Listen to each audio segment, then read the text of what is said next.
जीवन कौन अटे अनंत जीवन कौन अटे यही प्रसंग उपरे आम अल्प समय कथबार्ता हेबा। प्रभु का नाम स्तुति हो।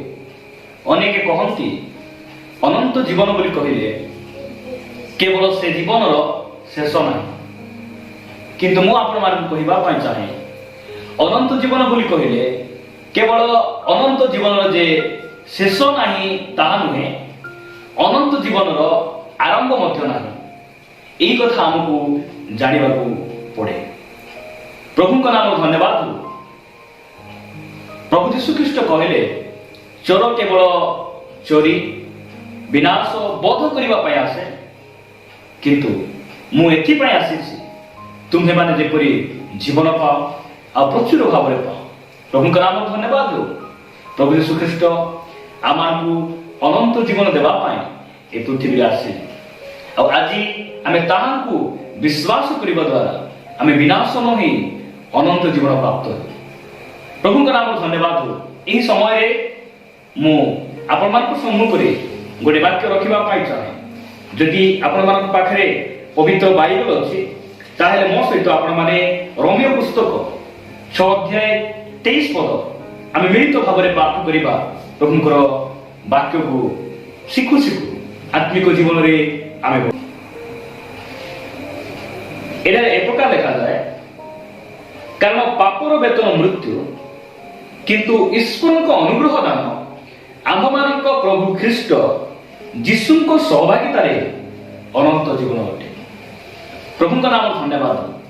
आत्मिक दान नटी किंतु अनुग्रह दान ख्रीष्ट जीशु को सहभागिता रे अनंत जीवन अटे। तो यही अनंत जीवन बोली कहिले पृथ्वी रे लंबा समय बंचिबा ता नुहे अनंत जीवन बोली कहिले जीशु ख्रीष्ट को जानिबा ही अनंत जीवन अटे। प्रभु का नाम धन्यवाद हो। यदि आमे यूहन्ना लिखित सुसमाचार 17 अध्याय आमे देखु सेठारे ए प्रकार लिखा जाए। यूहन्ना लिखित सुसमाचार 17 अध्याय 3 पद रे ए प्रकार लिखा जाए आउ एकमात्र सत्य ईश्वर जे तुम्हे तुमको और तुम्हार प्रेरित जीशु ख्रीष्ट को जानिबा अनंत जीवन अटे। प्रभु का नाम धन्यवाद हो। प्रिय माने अनंत जीवन बोली कहिले ए पृथ्वी रे लंबा समय हजार हजार वर्ष बंचिबा अनंत जीवन नुहे ताहा को जानिबा ही अनंत जीवन अटे। आपण जीशु को कोन बोली जानिबे आज अनेक लोक जीशु को विषय रे जानिछंती जीशु को संबंध रे समानकर ज्ञान अछि किंतु जीशु को समाने जानि ना। जदि आपण जीशु को जानिछंती ताहेले आपण अनंत जीवन पाइछंती।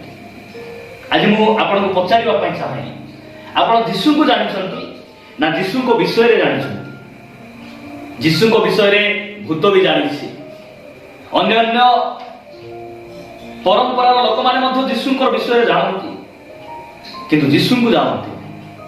आपण माने मु जीशु को जानिबार आवश्यक रहिछि। सेति बेले लिखा जाए ताहांकु जानिबा ही अनंत जीवन। कोन बोली आपण जानिबे एकमात्र सत्य ईश्वर जे तुम्हे ताहांको छड़ा द्वितीय प्रभु पृथ्वी रे केही नाहंती। तुमको अर्थात पितांकु बा पिता पठे दिबा सेही जीशु ख्रीष्ट को जानिबा अनंत जीवन अटे। प्रभु का नाम धन्यवाद हो। सेति पाए अनंत जीवन लंबा समय बंचिबा नुहे अनंत जीवन किए दियंती केवल पिता ही दे पारंती केवल जीशु ही दे पारंती। ताहांको छड़ा ए जीवन का पाखरे नहीं एही जीवन आरंभ मध्य नहीं एही जीवन स्वर्गर दूतमान को पाखरे मध्य नहीं। आ स्वर्गर प्रवेश कर से प्रतिज्ञा कले कारण ईश्वर जगत को एढ़े प्रेम कले जे से आपण अद्वितीय पुत्र को दान कले जेपरि जे केही ताहांकर विश्वास करे से विनष्ट न होई अनंत जीवन प्राप्त होए। प्रभु का नाम धन्यवाद हो। ए समय रे आ गोटे वाक्य मु आपण मान सम्मुख रखिबा पाई चाहे।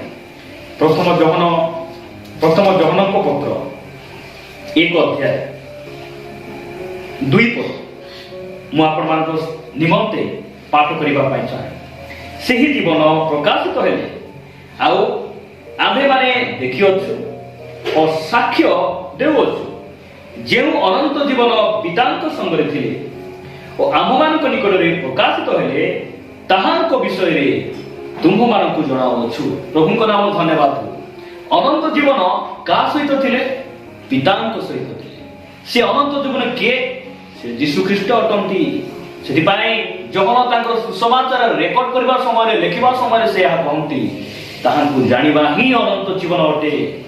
ପ୍ରଭୁଙ୍କ ନାମ ଧନ୍ୟବାଦ। ମୋର ପ୍ରିୟମାନେ, ତାହାଙ୍କ ସମ୍ବନ୍ଧରେ କେତେ ଆମେ ଜାଣିଛୁ, ତାଙ୍କ ବିଷୟରେ କେତେ ଜ୍ଞାନ ଅଛି ବଡ଼ କଥା ନାହିଁ, ଆମେ ତାହାଙ୍କୁ ଜାଣିବା ସବୁଠାରୁ ବଡ଼ ବିଷୟ ଅଟେ। ସେଥିପାଇଁ ଯୀଶୁ କହନ୍ତି ମୁଁ ପଥ ସତ୍ୟ ଜୀବନ, ମୋ ଦେଇ ନ ଗଲେ କି ପିତାଙ୍କ ନିକଟକୁ। ଯୀଶୁ କହିନାହାନ୍ତି ଜୀବନ ମାନଙ୍କ ମଧ୍ୟରୁ ମୁଁ ବି ଜଣେ, ସତ୍ୟ ମାନଙ୍କ ଭିତରେ ମୁଁ ବି ଜଣେ, ପଥ ମାନଙ୍କ ଭିତରେ ମୁଁ ବି ଜଣେ, ଏ ପ୍ରକାର କହୁନାହାନ୍ତି। ସେ କହୁଛନ୍ତି ମୋ ଛଡ଼ା ସତ୍ୟ ପୃଥିବୀରେ କେହି ନାହାନ୍ତି। ସେଥିପାଇଁ ଲେଖାଗଲା ଏକମାତ୍ର ସତ୍ୟ ଈଶ୍ୱର ଯେ ତୁମ୍ଭକୁ ଅର୍ଥାତ୍ ତୁମ୍ଭ ଦ୍ୱାରା ପ୍ରେରିତ ଯୀଶୁ ଖ୍ରୀଷ୍ଟଙ୍କୁ ଜାଣିବା ଅନନ୍ତ ଜୀବନ ଅଟେ। ଯଦି ଆପଣ ଯୀଶୁଙ୍କୁ ଜାଣିଛନ୍ତି ଆପଣ ସେ ଅନନ୍ତ ଜୀବନକୁ ପାଇଛନ୍ତି। ସେ କହନ୍ତି ମୁଁ ପୁନରୁତ୍ଥାନ ଜୀବନ, ଯେ ମୋ ଠାରେ ବିଶ୍ୱାସ କରେ, ଯେ ଯୀଶୁଙ୍କ ଠାରେ ବିଶ୍ୱାସ କରେ, ଯଦ୍ୟପି ସେ ମରେ ତଥାପି ସେ ବଞ୍ଚେ। ପ୍ରଭୁଙ୍କ ନାମ ଧନ୍ୟବାଦ। ଆସୁ ଆମେ ଯୀଶୁଙ୍କୁ ଜାଣିବା ପାଇଁ ଚେଷ୍ଟା କରିବା। ଯୀଶୁ ହିଁ ପ୍ରଭୁ ଅଟନ୍ତି, ଯୀଶୁ ହିଁ ପ୍ରଭୁ ଅଟନ୍ତି, ସେ ହିଁ ଈଶ୍ୱର ଅଟନ୍ତି। ତାହାଙ୍କ ଛଡ଼ା ପୃଥିବୀରେ କେହି ପ୍ରଭୁ ନାହାନ୍ତି। ପ୍ରଭୁଙ୍କ ନାମର ସ୍ତୁତି।